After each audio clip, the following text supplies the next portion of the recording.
¡Qué miedo! ¡Un bicho! Mátalo, te puede enfermar. No, pobrecito. Huye, bicho, de ese animal. ¿Cuál animal? ¿Por qué dices eso? Porque aunque no lo creas, todos somos bichos. Ciencia, Divulgación, Naturaleza. Investigación. salud, noticias. Zoonosis. De humanos y otros bichos, divulgando el conocimiento sobre el hombre y la naturaleza.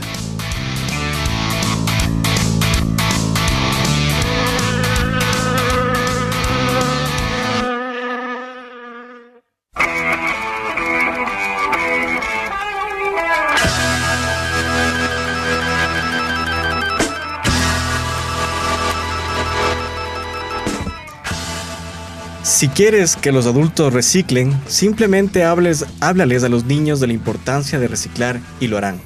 Con estas palabras de Bill Nye, les decimos muy buenos días a nuestros estimados radio oyentes e internautas. Esta es una nueva entrega del programa de Humanos y otros bichos. Este es un espacio del Instituto de Investigación en Salud Pública y Zoonosis, dedicado a la divulgación de las enfermedades zoonóticas y a otras ramas del maravilloso y vasto mundo de la ciencia. Bienvenidos y gracias por estar con nosotros. Bienvenidos, queridos internautas, a esta entrega o este nuevo viernes de Humanos y otros bichos. Qué chévere que estén con nosotros el día de hoy. Hoy les acompañaremos Elizabeth Minda, Franklin Vaca, Alfonso Molina y por supuesto todos los amigos del CIS de 10 a 11 horas. Y no se pierdan el reprise del programa los días martes de 15 a 16 horas.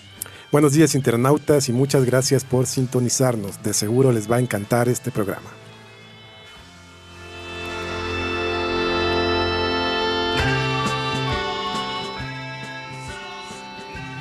Y continuando con el programa, empezamos con los titulares. El día de hoy, Elizabeth Minda nos hablará sobre el Día Mundial del Lupus en su segmento Ciencia Actual.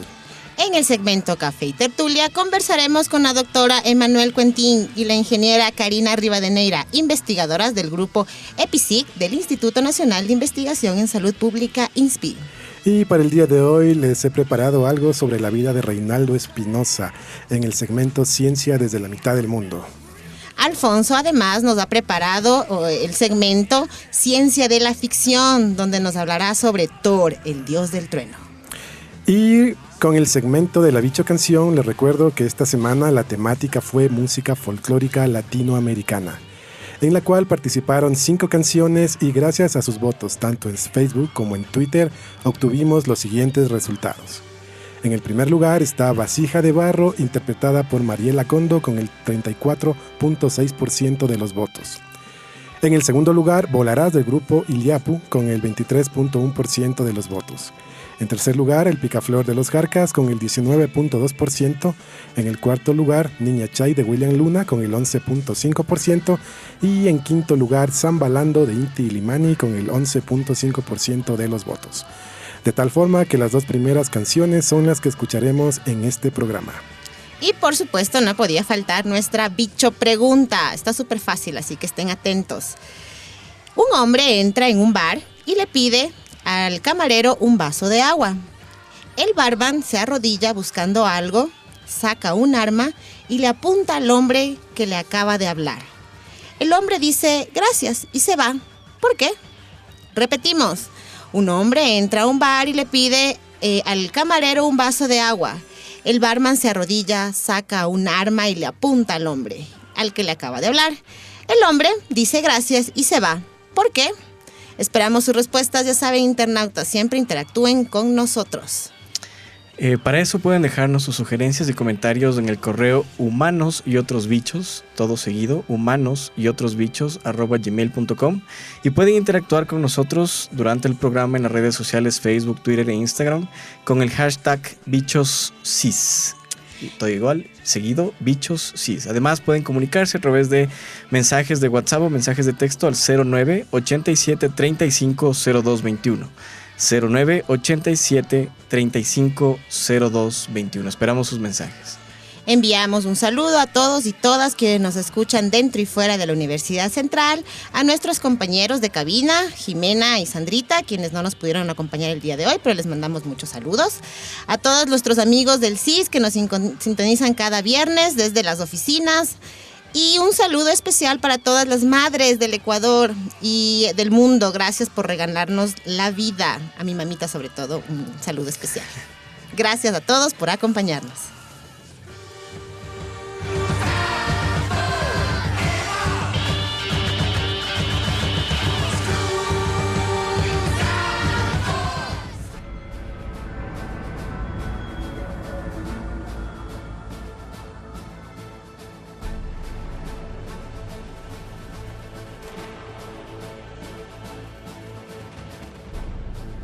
En esta ocasión les traemos el segmento Ciencia Actual. En 2004 se elaboró la Declaración del Día Mundial del Lupus por la dirección del Comité Internacional de la World Lupus Federation, representando a 21 países de múltiples continentes, donde Ecuador obviamente es uno de los países anexos. La intención era hacer una reivindicación para que los diferentes gobiernos otorguen un mayor apoyo económico y promuevan así la investigación del lupus y la mejora de los servicios a las personas con esta enfermedad.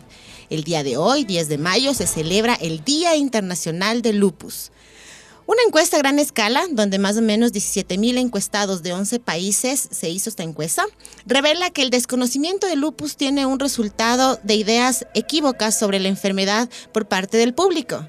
Dentro de esta encuesta, por ejemplo, encontramos que el 36% considera que el lupus no es una enfermedad, el 11% cree que el lupus está asociado a una bacteria, el 23% se sentiría incómodo de abrazar a una persona o de estrecharle la mano. 1 de cada 3 personas se sentiría incómodo de compartir la comida con una persona que tiene lupus. Y el 44% no se sentiría cómodo sentándose en el bus al lado de alguien que tiene lupus. Esta falta de conocimiento contribuye a la estigmatización de la gente con lupus, lo que les hace sentirse excluidos de su familia y de sus amigos y en general de su entorno. ¿Pero qué es el lupus? El lupus es una enfermedad autoinmune, es decir, el propio sistema inmunitario ataca las células y tejidos sanos por error. Esto puede dañar muchas partes del cuerpo, incluyendo las articulaciones, la piel, los riñones, el corazón, los pulmones, los vasos sanguíneos, incluso el cerebro. ¿Cuántos tipos de lupus hay? Hay varios tipos, pero el más común es el que se conoce como el lupus eritematoso sistémico, que puede ser leve o puede llegar a ser tan grave y afectar a muchas partes del cuerpo. Otro de los lupus que existen es el cutáneo, el neonatal, el discoide, etc. Pero como les mencionaba, el más común es el eritematoso sistémico. ¿Quién tiene más probabilidad de padecer lupus? Si bien el lupus puede afectar a cualquier persona, es más frecuente en las mujeres. De hecho, 9 de cada 10 adultos con la enfermedad son mujeres. También es más común en las mujeres africanas, hispanas, asiáticas y nativas americanas que en las mujeres caucásicas. Según las investigaciones más recientes, los genes tienen un papel importante y pueden ser un factor de riesgo. Pero los genes solos no determinan quién padece lupus. Es probable que haya muchos factores que provoquen la enfermedad. ¿Qué causa el lupus? Aunque aún se desconoce la causa de esta enfermedad, existe evidencia concreta de la influencia de la genética, la epigenética, los factores ambientales, los virus y las infecciones. Se espera que en los próximos estudios de estas variables nos ayuden a entender mejor las causas de la enfermedad, lo que debería llevar a un mejor diagnóstico, un mejor pronóstico, la prevención y obviamente el tratamiento. Algunos datos importantes acerca de esta enfermedad es que el lupus puede presentarse desde formas leves hasta formas que ponen en riesgo la vida de la persona y siempre debe tratarse con un médico. Con una buena atención médica, la mayoría de las personas con lupus pueden llevar una vida plena. Se cree que 5 millones de personas alrededor del mundo pueden tener alguna forma de lupus, de las cuales el 70% son lupus eritematoso sistémico. Se estima en el Ecuador que existen más de 200,000 pacientes lúpicos, es decir, que tienen lupus. El Día Mundial del Lupus se centra en la necesidad de aumentar la sensibilidad social, mejorar los servicios de salud para estos pacientes, fomentar la investigación de las causas y la cura del lupus, mejorar el diagnóstico médico y los tratamientos y realizar estudios epidemiológicos del impacto global de esta enfermedad. Aquí en el Ecuador muchas de las veces las personas que tienen lupus se les considera personas invisibles. El lupus no solo afecta al enfermo, sino que trasciende a su familia, amigos, compañeros de trabajo, etc. No está valorada aún como problema de salud global por la sociedad, los profesionales sanitarios ni por los gobiernos, lo que determina la necesidad de aumentar la sensibilidad social. Siempre tenemos que estar pendientes que al lado de nosotros puede haber una persona con alguna enfermedad autoinmune, en este caso el lupus, y tenemos que estar conscientes de que tenemos que informarnos antes de emitir cualquier criterio. Así que hoy, que es el Día Internacional o el Día Mundial del Lupus, hacer conciencia sobre esta enfermedad.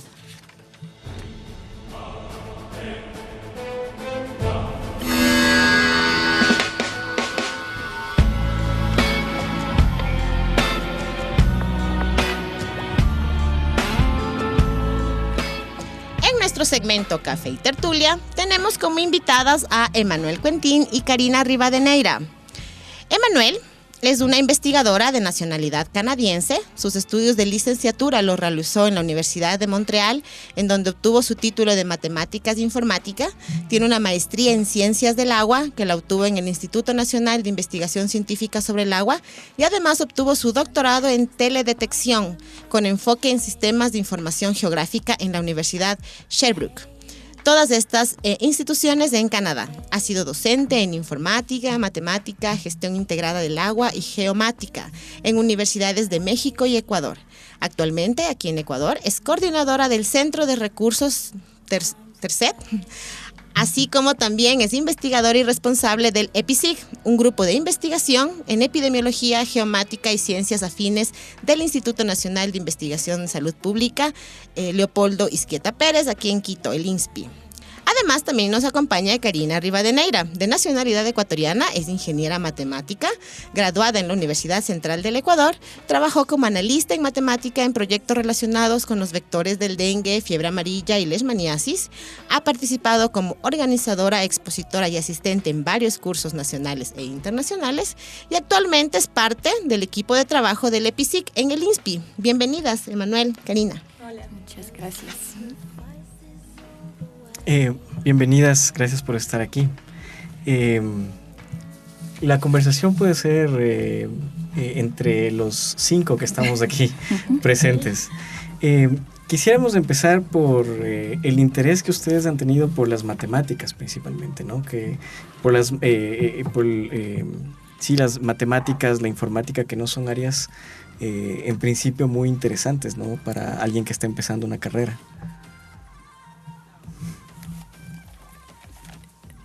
Yo puedo empezar. Entonces, hace más tiempo que Karina, en mi caso, yo en realidad siempre estuve interesada por la salud, pero los estudios de medicina no eran para mí. Las cuestiones de memoria, soy más una mente lógica, entonces me atraía de ley por la matemática, y también escogí la informática para que sea más concreto, más aplicable, usar la matemática dentro de la informática y aplicando a datos de salud. ¿Y Karina? Bueno, a mí toda esta experiencia de la matemática empezó desde el colegio. De la provincia que yo vengo, de Tulcán, del Carchi, de Tulcán, ahí la parte de formación de matemática era súper fuerte. Recibíamos incluso, todas estas clases recibíamos fuera de los horarios de las clases normal, ¿no? Y cuando vine acá a estudiar en Quito, yo me inscribí más en la carrera de informática, pero vi que tenía una habilidad en matemática,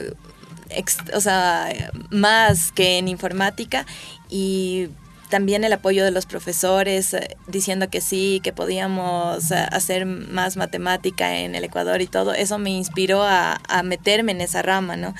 Y ya, sí, eso. Vaya, Karina, en realidad las matemáticas no son una de las materias, creo, muy queridas por la mayoría de las personas. Pero vaya, tú te inclinaste por esa rama de las ciencias. Luego te involucras con las enfermedades vectoriales y sus implicaciones. Cuéntanos, Cari, algo de tu experiencia en este campo. Bueno, se parece también un poco a lo que Emanuel había hablado. A mí también me gustaba bastante lo que es medicina, salud y todo eso, pero no podía prepararme en eso. Pero cuando entré a trabajar acá al Instituto de Investigación en Salud, vi que podía vincular mi carrera con enfermedades, y entré especialmente en vectores. Y después de pasar tantos años estudiando matemática con un cuaderno, libros y lápiz, y llegar y vincularte a esto de las enfermedades en vectores, salir, ver mosquitos, ver garrapatas y todo eso, fue una experiencia, la verdad, explosiva mentalmente, fue increíble. Vaya, me imagino, el comportamiento de los insectos no es tan lógico, ¿no? Como son las matemáticas, no es tan exacto, ¿no? Claro, fue una de las cosas bastante fuertes también poder vincular eso, entender que no podía acoplar la matemática así perfecta en el comportamiento de los bichos, ¿no? De la enfermedad. Doctor Emanuel, usted realizó luego una maestría en Ciencias del Agua. ¿De qué trató esta maestría? ¿Qué implicaba estudiar en este programa? Igualmente me enfoqué al agua porque el agua es el recurso básico para la vida, entonces era una forma derivada para llegar a la salud porque implica estudiar cantidad de agua a la cual tenemos acceso, la calidad del agua, había los dos vertientes y un tercer eje de estudio que era combinar la calidad del agua y la cantidad del agua, y lo hicimos a través del uso del sistema de información geográfica, haciendo gestión integrada. El concepto de gestión integrada de no se debe estudiar cada elemento de forma aislada, sino integrar todos los elementos del medio ambiente con lo que queremos realmente analizar. Han mezclado varias cosas, ¿no es cierto? Matemáticas, informática, salud, ahora distribución de organismos, ¿no es cierto? De insectos también. ¿Cómo es el proceso para los que no somos matemáticos? ¿Cómo es su proceso de razonamiento y cómo es su proceso al momento de hacer investigación? ¿Qué es lo primero? ¿Salen a observar en el campo? ¿O lo primero que hacen es hipotetizar numéricamente lo que podría pasar? Nuestra base son los datos, porque fundamentalmente en informática, matemática necesitamos datos para poder correr los modelos. Entonces partimos de la observación de la información disponible y con esto podemos ya analizar estos datos, hacer hipótesis y armar modelos que permiten simular cómo funciona la realidad. Pero como siempre en matemática es una simplificación, los modelos son simplificación de la realidad para ayudarnos a poder analizar qué está pasando. Entonces siempre va a haber error, tenemos que validar, hay muchos pasos que hay que seguir para asegurar que el resultado puede ser utilizable y por eso también hay que cuidar, no vamos a poder representar perfectamente lo que está pasando en un mosquito que va picando a la gente, pero ayuda a tener valores que permiten hacer una mejor gestión en salud pública. No sé si Karina quieres precisar. Bueno, acotando a lo que Manuel había dicho, por ejemplo, nosotros para poder vincular estas ciencias, ¿no? De la matemática y todo esto, para poder hacer los modelos y todo, también hemos tenido experiencias que nos han sacado a campo, a ver cómo se comporta en realidad la enfermedad, el vector, los bichos, todo eso, para poder unir esa información visual que tenemos con la información de datos que nosotros tenemos para poder hasta luego hacer la interpretación de los resultados, ¿no? ¿Qué tipo de posibles explicaciones podrían dar con los modelos que ustedes manejan, con los que trabajan? ¿Qué tipo de aplicaciones prácticas en salud podrían tener los modelos? Por ejemplo, queremos saber cuáles son, a mí tengo siempre esta preocupación de saber cuáles son las enfermedades prioritarias y en qué lugar. Es bien importante cómo trabajamos la parte geográfica en nuestro grupo. Entonces, no es lo mismo estar en el norte, en la Amazonia, en la sierra. Entonces, a veces solo se tiene una visión global y nosotros quisiéramos que sea mucho más fino y poder determinar dónde, como estamos con pocos recursos aquí, necesitamos saber dónde invertir, dónde enfocar los estudios más importantes o lo que la salud pública debe invertir para ayudar a mejorar la calidad de vida de los habitantes. Y eso es, me imagino, particularmente complicado en un país tan heterogéneo como el nuestro, ¿no? Y el nivel de información que se tiene específico, por ejemplo, a nivel rural, ¿es el necesario como para poder aplicar en sus modelos o no? Es la belleza de lo que creo que trabajamos, como trabajamos mucho las metodologías, las ecuaciones, cómo ajustar. Bueno, en el momento que se tendrán mejores datos, a veces, como dices, puede ser insuficiente los datos, pero también hay que ver que no se explotan toda la información que está disponible. Estamos nosotros trabajando con imágenes de satélite, procesamos información que está libremente disponible, pero quizás no tan accesible al público en general. Entonces, hay datos que no se explotan suficientemente y en caso de que no son lo suficientes, a ver nuestro modelo y la potencialidad de lo que podemos priorizar o ver los riesgos en algunas zonas, ahí se podría hacer estudios de campo, como hablaba Karina, ir al campo a colectar los mosquitos en los lugares específicos donde hay más problema y de ahí se puede ver si el modelo se afina, si el resultado queda más cerca de la realidad. Sí, Karina, algo que me llamó la atención en tu currículum son las técnicas de la máxima entropía. ¿Podrías explicarnos así de la manera más sencilla para que entendamos y entiendan nuestros oyentes? Bueno, ¿De qué trata esto y cómo es su aplicación en las enfermedades vectoriales? Bueno, las técnicas de máxima entropía es una técnica estadística, ¿no? Básicamente matemática, es matemática. Lo que nos ayuda es un modelo que usa como que pocos datos de una enfermedad o de algo de un fenómeno que tú estés estudiando y nos ayuda a sacar un mapa de riesgo donde tú puedes ubicar geográficamente dónde hay mayor riesgo de tener ese fenómeno, de tener esa especie, pero ¿cómo sacas este riesgo? Es basándote en algunas variables determinantes, ¿no? O sea, ¿qué te digo yo? Que sepamos que los mosquitos necesitan pueden volar a tanta altura o cosas así. Tú usas así esas variables para definir las zonas de riesgo y es genial, pues para las enfermedades, ¿sabes? Y puedes identificar dónde va a haber más probabilidad de que haya enfermos, más casos. Puedes repartir los recursos de medicación o prevención con estos mapas. Son algo así como modelos predictivos, Sí. Los famosos modelos predictivos. Es un modelo de distribución de especies, pero es un modelo predictivo. ¿Tú crees que hasta la actualidad estos modelos predictivos, cómo están ayudando en la prevención de las epidemias? ¿Son eficaces hasta la actualidad de los que se han hecho? Sí, o sea, mundialmente pues he escuchado bastante cómo aplican todo esto de los modelos matemáticos y todo. Aquí en el Ecuador, de lo que yo he tenido experiencia, son pocos grupos que se dedican a hacer matemática en salud, ¿no? Creo que falta un poco más de poder sacar esta información, a publicar para que la demás gente esté informada de lo que se hace con modelos matemáticos. Aquí en Ecuador no sé si se explota bastantísimo la matemática, pero a nivel mundial sí. He tenido la oportunidad de estar en workshops, en congresos con otros matemáticos y aplican modelos en gran cantidad. Alguno de lo que acabas de mencionar es el objetivo, ¿no?, que tiene su grupo, el EPICIG. ¿Nos pueden contar cómo se formó este grupo, de qué se trata, cuál es el objetivo, qué quieren a largo plazo con este EPICIG?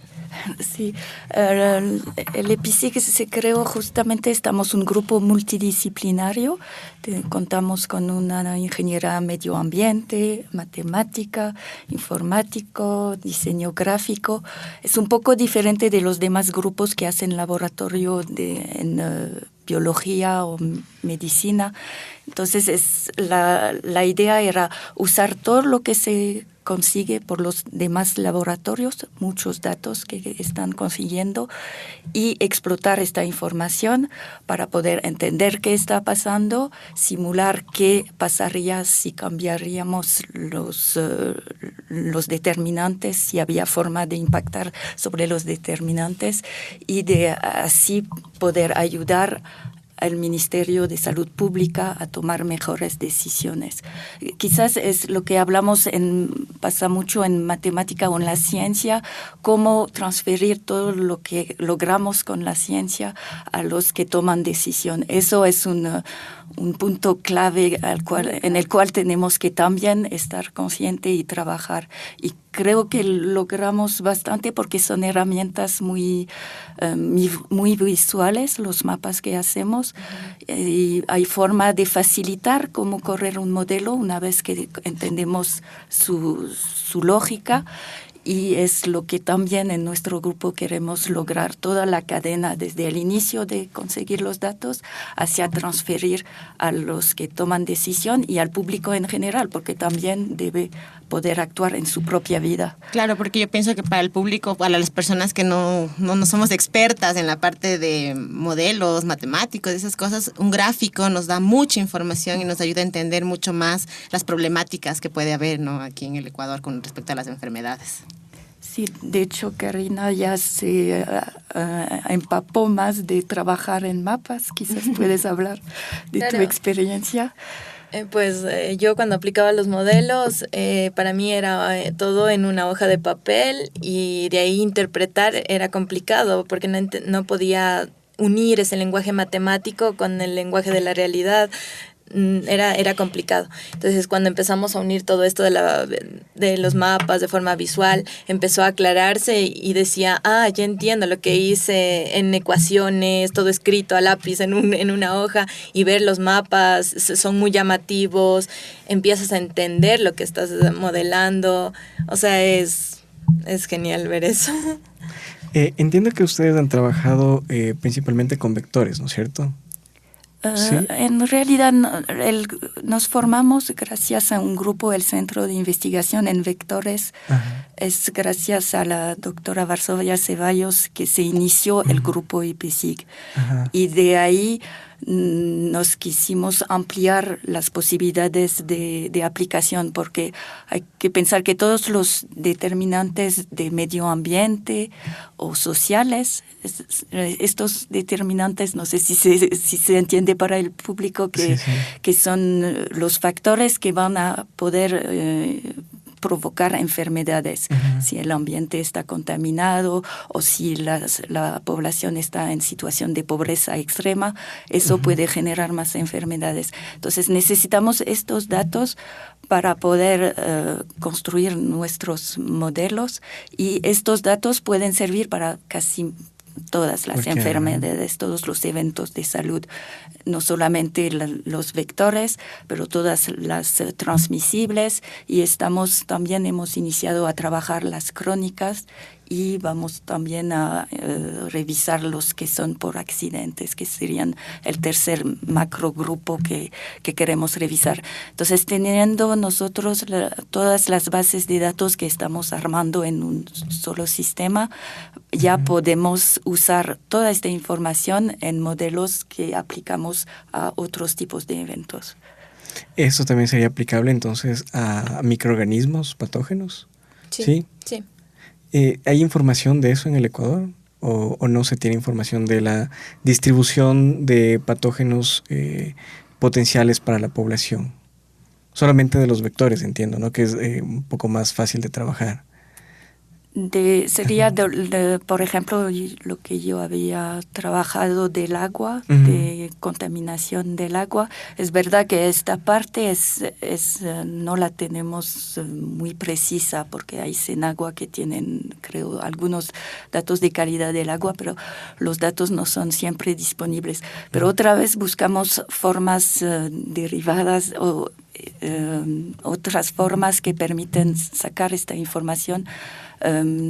Por satélite normalmente se podría ver clorofila en el agua, entonces esto podría ser un indicador de una contaminación. Entonces buscar indicadores que quizás no son los precisos que van a provocar la enfermedad, pero que nos pueden guiar, ayudar a saber. A ver, aquí puede haber un potencial riesgo. O sea, podríamos tener diferentes niveles de resolución, ¿no? Digamos, respecto a la información disponible. Sí.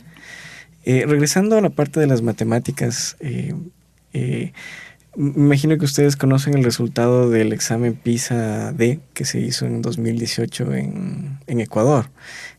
Bueno, este examen es un examen que se hace a los estudiantes de secundaria, y el año anterior se evaluaron 6.100 estudiantes en el Ecuador. El resultado, se evalúan primero el nivel de comprensión de lectura, el nivel en ciencias y el nivel en matemáticas. Y el resultado fue 49% aprobaron en lectura, 43% en ciencias y solo 29% en matemáticas. Es uno de los resultados más bajos de Latinoamérica, y esto obviamente implica, bueno, tiene sus interpretaciones en cómo la población, cuando sea económicamente activa, los estudiantes de secundaria, van a poder resolver problemas lógicos basados en la matemática. ¿Qué les dirían a los estudiantes que en principio ven a la matemática como esa materia ogro, la materia más fea, la materia que más miedo tienen, cuando en realidad vemos que la matemática va más allá simplemente de hacer cálculos matemáticos, aritméticos, sino tiene aplicaciones, ¿no? Bueno, de mi experiencia, lo que yo les puedo decir es, yo las aprendí a las matemáticas de una forma, como lo sabemos decir aquí, ¿no? Como receta, o sea, algo mecánico. Y para mí, por eso también no era al principio como que mi gran gusto por las matemáticas, era hacer algo mecánico que no entendía que para qué hacíamos o para qué servía. Entonces, lo que les puedo decir es, entiendan lo que está haciendo la matemática, entiendan, piénsenla y traten de informarse de lo que se puede hacer con matemática, porque ahí entra el gusto por esto, porque dices, hacíamos esto para esto, no solo sigues como que algo o sea, ya abstracto, unos pasos que y dices, pero ya hice, y otra vez repitamos 100 ejercicios, papá. No, pero cuando ya logras entender para qué hacías eso y puedes aplicar al mundo real, entonces ahí es donde se te viene eso que dices, wow, quiero seguir haciendo eso, o me gustaría ver más allá de eso. Eso creo. Aquí es la forma de enseñar la matemática que debería quizás mejorarse, porque yo nunca lo vi así, nunca aprendí recetas. Solemos volver a hacer la demostración de lo que usamos, y tuve la suerte de tener súper buenos profesores que daban este gusto, y quizás es aquí que tendríamos que reforzar en Ecuador, dar el gusto, porque es súper divertido. Ese creo que es el primer paso, ¿no? Tener profesores que disfruten enseñando matemáticas, que disfruten de las matemáticas. Ustedes que trabajan en salud, me imagino, con los médicos de cerca y con otros profesionales del área de la salud, habrán visto que en principio cuando se habla de salud piensan que van a estar muy alejados del área matemática, ¿no es cierto? Sí. Un médico humano, un médico veterinario piensa que su carrera no tiene nada que ver con matemáticas. Sí. ¿Cuál ha sido el impacto con el que ustedes han encontrado al hablar de términos estadísticos con los médicos, por ejemplo? Es que hay una parte en medicina que se llama epidemiología, y de ahí nace el nombre de nuestro grupo, de epidemiología, SIG, de Sistema de Información Geográfica.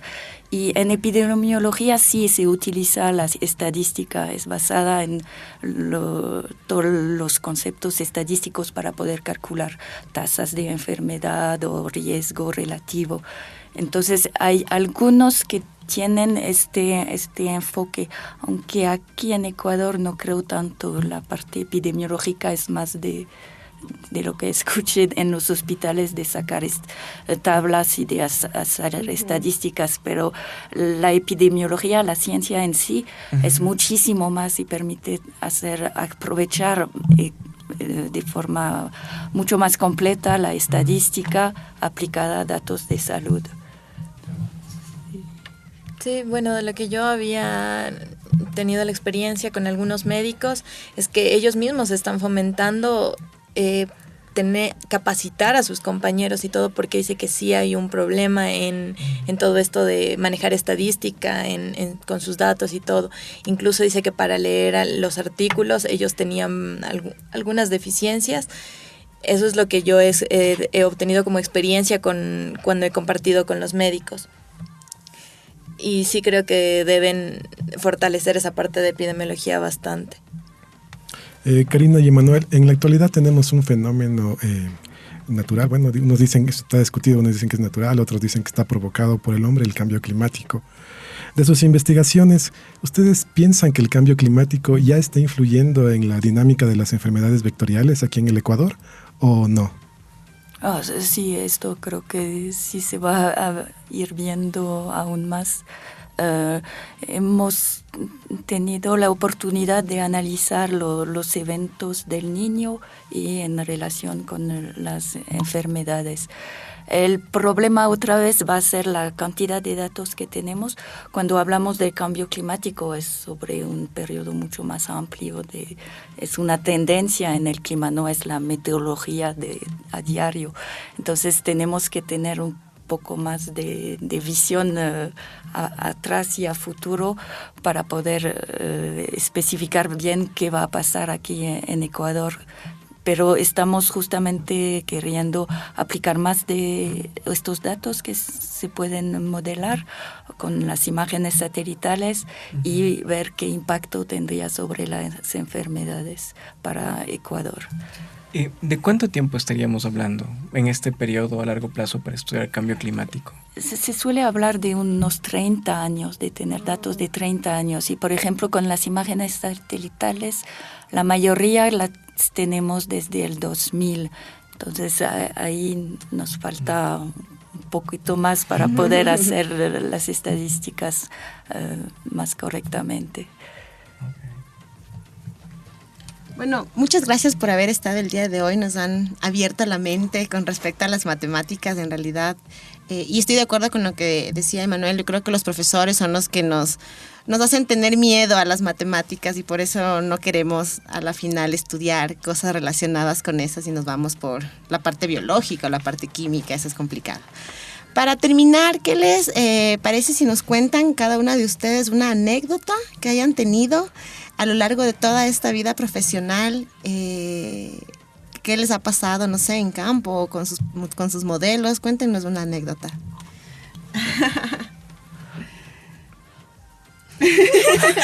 Complicado. Sí, es complicado, ¿no? Porque como unir dos ciencias de la salud, biología, matemática, todo eso, cada día te trae nuevas anécdotas, ¿no? Pero bueno, una de las que yo tuve fue mi primer día de trabajo, cuando nos llamaron a reunión ya para darnos las actividades que teníamos que hacer cada uno y empezaban a hablar todos los entomólogos, biólogos, decían, es que tenemos que usar los vectores, tenemos que ir a coger los vectores. Y yo decía, ¿cómo los vectores? Pero en mi concepto, relacionándolo en una magnitud física o un vector informático donde almacenas información. Entonces yo decía, no entiendo cómo van a coger los vectores. Entonces pues ya mi primera formadora, que la doctora Varsovia, me dio un libro de dengue, todo esto, y ahí ya encontré el concepto de vector como mosquito y logré entender todo lo que habían hablado durante 3 horas en una reunión, porque sí se me complicó. Desde ahí me di cuenta que iba a ser un reto unir esos dos lenguajes, ¿no? El lenguaje matemático con el de la vida o algo así, eso. Misma palabra, pero diferente significado, ¿no? Exactamente. Hasta 3 o 4 podríamos encontrar. Sí, pero en mi cabeza todo estaba hecho una confusión, no podía unir lo que hablaban. Sí, fue chistoso. En mi caso no creo que podré improvisar así. Porque sí, creo que luego se me van a regresar todas las anécdotas, como tuve un trabajo en México, trabajo aquí en Ecuador, y me topo con grupos muy diferentes. Y para mí es súper agradable de poder estar en muchas así culturas y compartir con otras culturas, pero sí, de ahí pensar en una anécdota que les va a interesar, no creo. Dicen que los mexicanos y los ecuatorianos somos muy parecidos, ¿es verdad eso? Tenemos en este momento 2 mexicanos que hacen estancia aquí en nuestro grupo. Entonces, Karina, son muy diferentes de ustedes. Somos parecidos en lo malo. En la fiesta. Pues no, la verdad, nos pudimos acoplar bastante bien, su forma de hablar o eso, pero de ahí no, sí, somos bastante parecidos. Idiosincrasia latina. Sí, bueno, ha sido un gusto tenerlos con nosotros, como dijo Elizabeth, y invitándoles para otra oportunidad para que nos ayuden con otra entrevista. Fue muy interesante y el tiempo se fue volando. Muchas gracias, Karina y Emanuel, por acompañarnos. Gracias a ustedes. Gracias por la invitación.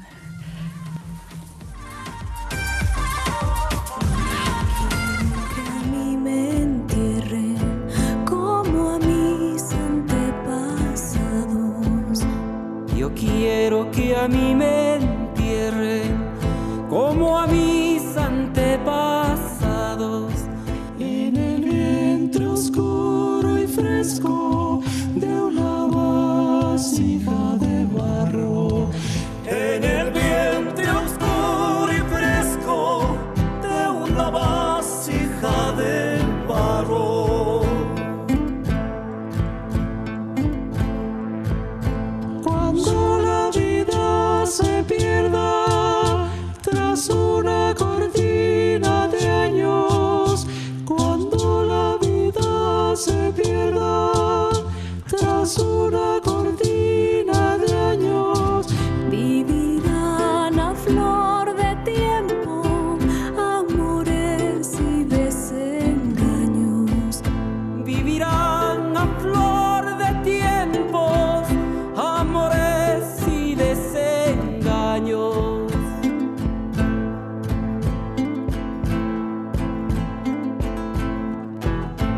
Arcilla cocida y dura, alma de verdes collados.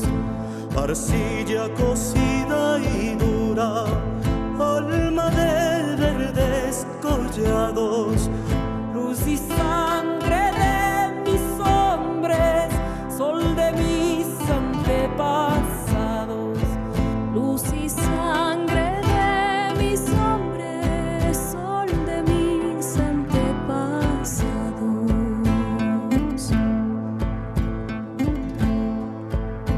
De ti nací, a ti vuelvo, arcilla masa de barro. De ti nací, a ti vuelvo, arcilla vaso de barro. Con mi muerte yazgo en ti, en tu polvo enamorado. Con mi muerte yazgo en ti, a tu polvo enamorado. Acabamos de escuchar la canción Vasija de Barro, interpretada por Mariela Condo. Esta canción es uno de los himnos del Ecuador y por ende un símbolo nacional. Nació en una reunión de poetas, artistas, músicos y pintores en la casa Osvaldo Guayasamín. Luego de que ya estuvieron entrados en copas, se inspiraron con una pintura fresca que había hecho el maestro Guayasamín llamada El Origen, donde se ve una vasija de barro en cuyo interior había esqueletos de niños. Guayasamín les dijo que así enterraban a sus muertos los incas. A todos les inspiró aquella pintura y cada uno colocó en la pasta de un libro una estrofa y finalmente el dúo Benítez y Valencia lo puso en una canción.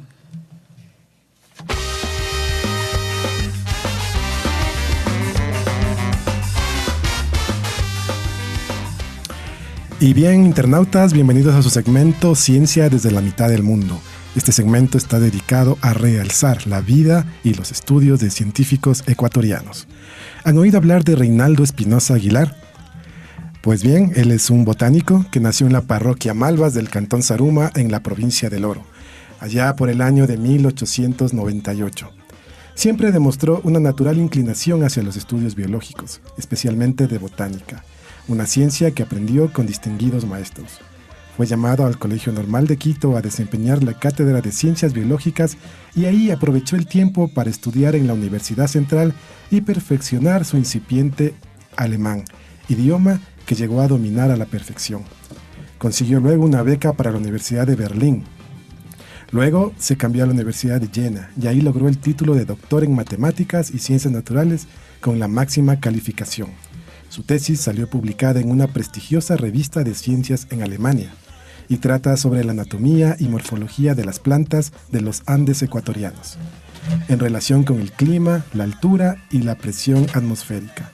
Fue mencionada por algunos distinguidos maestros como un libro útil y necesario, entre estos por Otto Renner. Él es un biólogo botánico del Jardín y Museo Botánico en Berlín, en Alemania. Llevó la representación del Ecuador al Congreso Internacional de Agricultura a realizarse en Dresden, pero el comienzo de la Guerra Mundial en septiembre de ese año le impidió volver al Ecuador. En dicho congreso se iba a someter a estudio la llamada escoba de bruja, una enfermedad del cacao que había sumido en la pobreza y en la desesperación a nuestros agricultores. Obligado a permanecer en la casa de sus suegros, ya que se casó durante sus estudios universitarios con una dama alemana, trabajó de traductor al español de documentos oficiales y también difundía por la radio de Berlín temas de carácter científico. Su permanencia en Alemania duró 6 años, que fueron de estudios en los primeros tiempos y de peligros y privaciones al final, cuando la guerra se generalizó en el territorio alemán. Al término de la guerra, las autoridades aliadas de ocupación le pusieron trabas para salir de Alemania con los suyos. Pero la intervención de su amigo personal, el presidente Velasco Ibarra, que nuevamente estaba en el poder, y la ayuda económica que le enviaron sus familiares y amigos, le permitió finalmente volver a su familia en Zaruma, y fue llamado a dictar la materia de ciencias biológicas en la Universidad de Loja. Ahí se interesó en la elaboración de textos que no habían y aparecieron en su programa de botánica y genética. Hizo una guía para la aplicación de los programas de biología en los colegios de segunda educación, un prospecto e introducción al curso para profesores de botánica de la secundaria y estudios botánicos en el sur del Ecuador. Igualmente creó un herbario con el nombre latino de Herbarium Universitatis Loxensis, que funcionaba en la hacienda Argelia, propiedad de la universidad, allá en Loja, y fue modelo de cuidado y tesón por este botánico. El doctor Harold Norman Manderken, un taxonomista norteamericano especializado en sistemática vegetal del herbario de Nueva York, consideró que la obra de este científico ecuatoriano era piloto en sus clases universitarias. En 1948, la universidad editó su primer tomo de estudios botánicos del sur del Ecuador, con la descripción de los valles de Loja, Catamayo, Malacatos y Vilcabamba. El segundo tomo saldría un año después, con el primer inventario de la flora de Loja, mientras Espinosa continuaba su labor científica. Pero un desacuerdo con el rector Miguel Carrión le obligó a renunciar y viajó con los suyos a Quito. Al poco tiempo le contrató la Universidad de Nariño en Colombia para dictar las cátedras de botánica, biología y genética, y también un curso del idioma alemán. Luego fue elevado al decanato de la Facultad de Agronomía y allí se encontraba a satisfacción de profesores y alumnos, cuando en una de las muchas excursiones botánicas que solía realizar con los estudiantes de cuarto curso por las selvas occidentales cercanas a Tumaco, inesperadamente le cayó un árbol y acabó con su vida el 28 de diciembre de 1950, cuando su familia vivía en Quito. Uno de nuestros grandes científicos, Misael Acosta Solís, le menciona entre los grandes naturalistas y viajeros científicos que han trabajado en la botánica del Ecuador. Espero que conocer de este gran botánico les haya gustado, internautas. Hasta una próxima entrega de su segmento Ciencia desde la mitad del mundo.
Acabamos de escuchar el tema Volarás del grupo Iyapu. Iyapu es un reconocido grupo chileno de raíz folclórica que nació en el año 1971. Iyapu significa en quichua rayo. Esperamos que hayan disfrutado de esta tan bonita melodía. Bueno, les recordamos la bicho pregunta, así que estén súper pendientes. Un hombre entra a un bar y le pide al camarero un vaso de agua. Este se arrodilla, busca algo, saca un arma y le apunta al hombre con el que acaba de hablar. El hombre le dice gracias y se va. ¿Por qué? Seguimos interactuando en redes sociales, así que mándenos sus respuestas.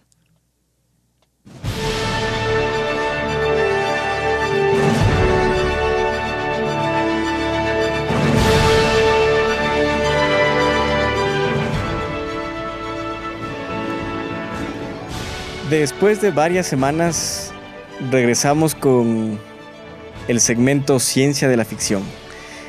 Esta vez hablaremos sobre un personaje que está en la actualidad por una de las películas que está rompiendo taquillas en el cine. Vamos a hablar de Thor. Este dios de las sagas escandinavas llega al cómic de la mano de Stan Lee y Jack Kirby en 1960. Según su biografía oficial, repetimos, oficial, es hijo de Odín, el dios principal de los nórdicos. Su personalidad lo describe como agresivo, pendenciero e injusto, y su padre le castiga enviándole a la tierra como Donald Blake, un médico lisiado de una pierna y tullido de la memoria. No recordaría sus orígenes hasta que no fuera capaz de valorar la justicia y la paz. Cuenta la historia que la reprimenda cumple su objetivo y mientras Blake está de vacaciones en Noruega, presencia la llegada de extraterrestres que se disponen a invadir nuestro planeta. Preso del pánico, huye y queda atrapado en una cueva. Allí se reencuentra con su destino. Recupera la memoria y recibe un cayado de madera que cuando lo golpea se transforma en el mítico martillo Mjolnir.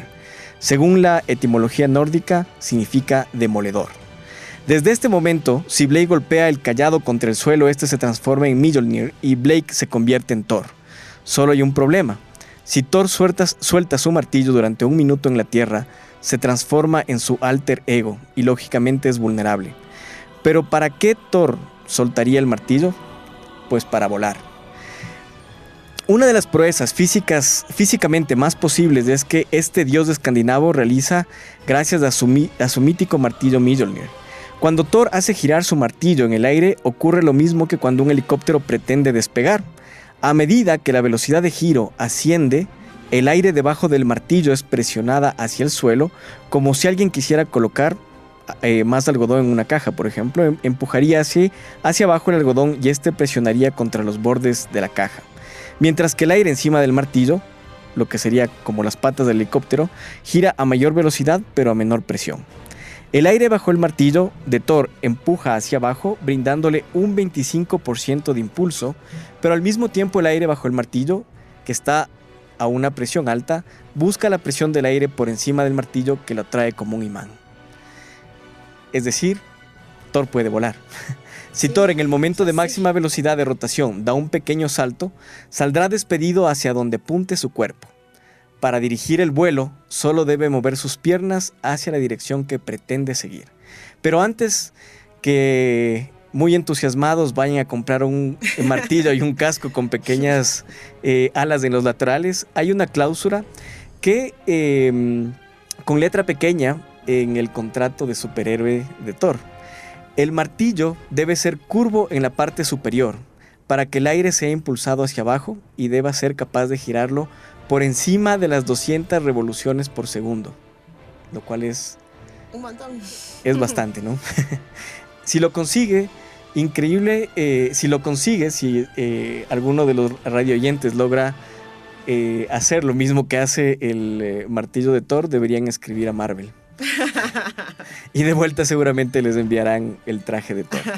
Repetimos que esta es la historia oficial de Thor y sabemos que conforme van saliendo nuevas sagas de los cómics y nuevas películas, el personaje puede cambiar ligeramente. Esta descripción de Thor la sacamos del libro La ciencia de los superhéroes de Juan Scaliter.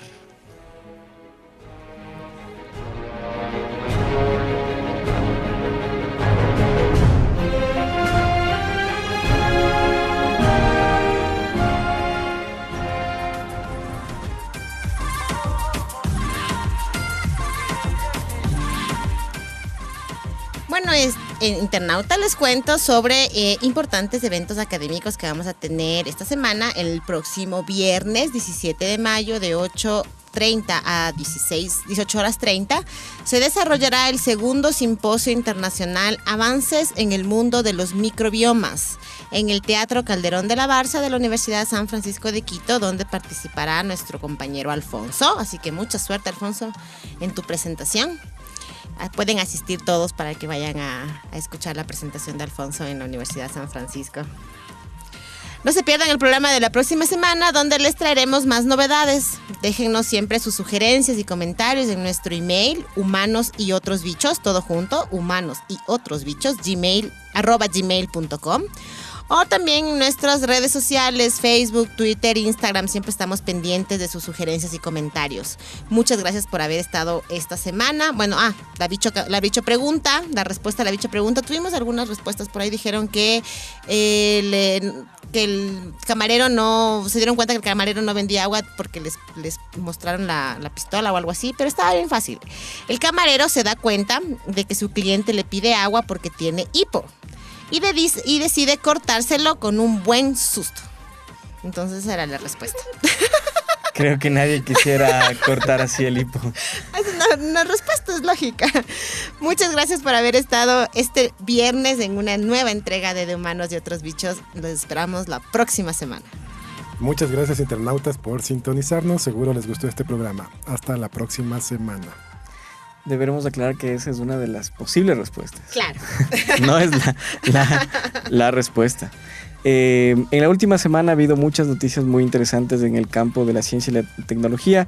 Queremos poner en relevancia que el dueño de Amazon ha presentado una nave con la que quiere llegar a la Luna. Wow. Seguramente tendremos noticias muy pronto. Próximamente. Recuerden que este programa se retransmite por la radio universitaria online todos los días martes de 15 a 16 horas. Queremos agradecer a Daniel, quien nos ayuda todos los programas desde la cabina de la radio universitaria.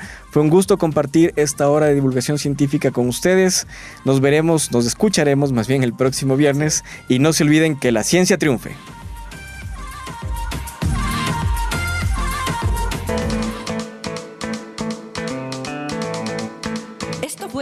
De Humanos y Otros Bichos. Si te gusta la ciencia divertida, no te olvides de escucharnos. Todos los viernes de 10 a 11. Una producción de Radio Universitaria Online de la Universidad Central del Ecuador.